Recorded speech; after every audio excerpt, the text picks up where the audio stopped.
आलू की काश्त खेलियों पर करें और खेलियों का फासला 70 से 75 सेंटीमीटर रखें। अगर फसल बीज हासिल करने के लिए काश्त करनी हो तो पौधों का दरमियानी फासला 15 सेंटीमीटर होता है, ताकि आलू का साइज कम होकर बीज ज्यादा निकले।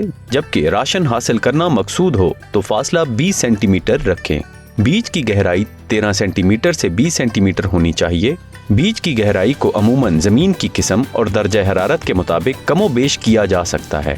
भारी मेहरा जमीन में 13 सेंटीमीटर और रेतली मेहरा जमीन में 20 सेंटीमीटर गहराई पर आलू का बीज लगाएं।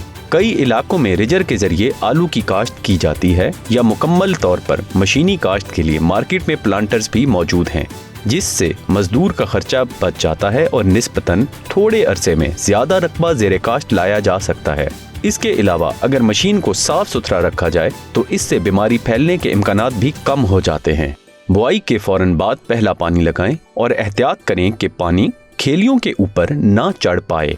पानी सिर्फ खेलियों के 2/3 हिस्से तक पहुंचाना चाहिए, वरना जमीन सख्त हो जाएगी और उगाव मुतासिर होगा।